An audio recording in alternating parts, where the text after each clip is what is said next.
नमस्कार, मेरा नाम है निखिल। आप देख रहे हैं न्यूज़ फॉर नेशन। जदयू संसदीय बोर्ड के राष्ट्रीय अध्यक्ष उपेंद्र कुशवाहा लगातार बिहार दौरे पर हैं। आज उनका दौरा मुजफ्फरपुर और शिवहर के लिए निकल चुका है। निकलने से पहले उन्होंने जब मीडिया से बात किया तो उन्होंने पोस्टर जिस तरीके से मुजफ्फरपुर में उनके पोस्टर भावी सीएम के रूप में दिखाया था, तो उस पर उन्होंने ऐतराज़ जताया है। साथ ही साथ उन्होंने जातीय जनगणना को लेकर के कहा है कि जातीय जनगणना होनी चाहिए। अब पीएम के हाथों में है, पीएम क्या निर्णय लेते हैं वो देखने योग्य होगा। उन्होंने कांग्रेस पे भी आरोप लगाते हुए कहा है कि कांग्रेस भी कोई दूध की धुली हुई नहीं है। पहले वो भी जातीय जनगणना के समर्थन में नहीं थी, अब मांग कर रही है, तो स्वागत योग्य है। क्या कुछ कहते हैं उपेंद्र कुशवाहा, सुनिए। नहीं, देखिए, हमारी यात्रा जो पहले से चल रही है, बिहार के अलग अलग जिलों में पहले हम जा चुके हैं, उसी क्रम में मुजफ्फरपुर की यात्रा है। आज मुजफ्फरपुर, कल शिवहर, 2 जिलों की यात्रा है। तो इस यात्रा को बाकी जगह की यात्रा से अलग करके देखने की ज़रूरत नहीं है, उसी तरह की यात्रा है। लेकिन जहाँ तक आप किसी पोस्टर की चर्चा कर रहे हैं, उस पोस्टर पर हमने ऐतराज़ जता दिया। जो लोग भी उस पोस्टर पे जिनकी तस्वीर थी, उसमें एक सीनियर लीडर को फ़ोन करके हमने कहा यह ठीक नहीं है। और वैसे भी उनका जो जवाब था कि यह पार्टी का नहीं है, कोई सोशल ऑर्गेनाइजेशन की ओर से हमने लगाया है। फिर भी जो कुछ भी था उसमें हमने उनको बता दिया है, ऐतराज़ जता दिया है। सर, ये जातिगत जनगणना को लेकर जो राजनीति गरमाई हुई है और लीड करने को लेकर क्रेडिट लेने की होड़ मची हुई है, आरजेडी की तरफ से कहा जा रहा है, कल सत्यानंद सिंह ने कहा कि तेजस्वी यादव ने लीड किया है। आपको क्या लगता है कि वाकई तेजस्वी यादव ने लीड किया है या फिर नीतीश कुमार को क्रेडिट जाता है? नहीं, देखिए, इस मामला में सभी एकजुट हैं।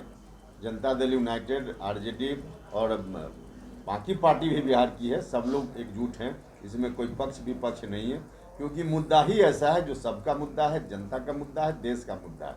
इसलिए इसमें कोई अलग से जगताप बाबू ने किस संदर्भ में कह दिया, लेकिन सब लोगों को मालूम है कि माननीय मुख्यमंत्री जी के नेतृत्व में डेलीगेशन गया था जो प्रधानमंत्री से मिला है। तो इस विषय पर कोई अलग अलग पक्ष विपक्ष नहीं। सर, बीजेपी में 2 सुर सुनाई पड़ रहा है जातिगत जनगणना को लेकर। आपको लगता है कि बीजेपी के रूप से ये संभव है इस बात का जातिगत जनगणना? क्योंकि तकनीकी रूप से अगर आप देखें तो इस बार शायद वो संभव नहीं हो पाएगा जातिगत जनगणना। अगर ऐसी स्थिति होती है तो क्या बीजेपी से टकराव हो सकता है जेडीयू का? नहीं, देखिए, तकनीकी रूप से जो बात प्रचारित की जा रही है कि नहीं संभव है, मुझको लगता है कहीं ना कहीं जानबूझकर यह बात प्रचारित की जा रही है।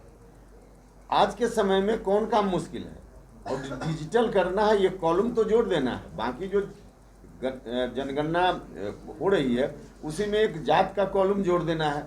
इसमें कहीं से कोई कठिनाई नहीं है। आज अगर डिसीजन हो जाए भारत सरकार का तो यह काम बिल्कुल आसानी से करना संभव हो जाएगा। इसमें कहीं कोई कठिनाई नहीं।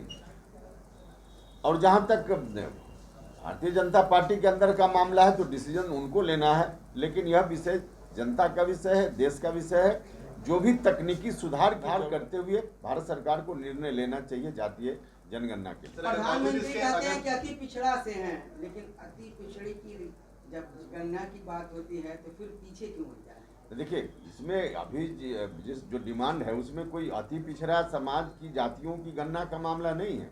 इसमें तो सभी जिस जात के लोग भी हैं, चाहे सामान्य जात के लोग हों, पिछड़ा अति पिछड़ा सबके लिए है और सबकी गणना की जरूरत है।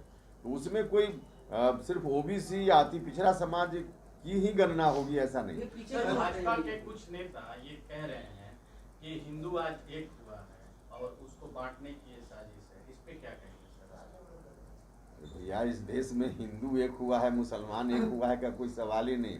हिंदुस्तान का संविधान कहता है कि धर्म से सरकार को कोई लेना देना नहीं है, राज्य को कोई लेना देना नहीं, राज्य का कोई धर्म नहीं है। धर्म व्यक्तिगत चीज है, जनता जिसको जो धर्म मानना हो माने।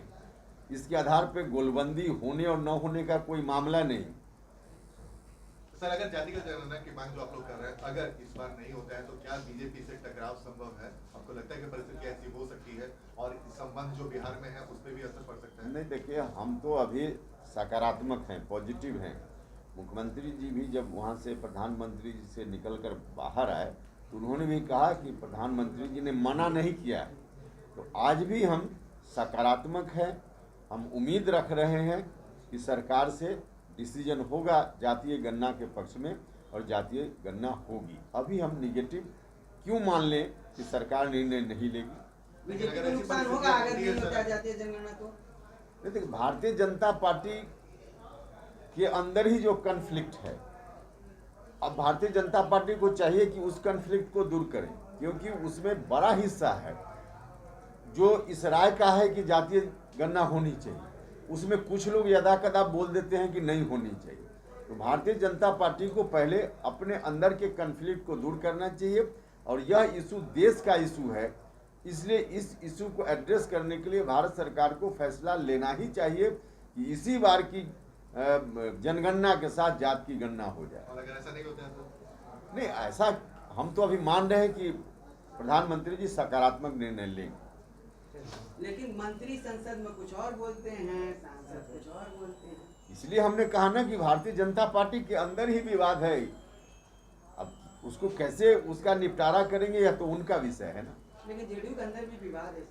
इस विषय पर जेडीयू के अंदर कोई विवाद नहीं। नहीं सर, नेताओं को लेकर। नहीं, नेताओं को लेकर भी कोई विवाद नहीं है।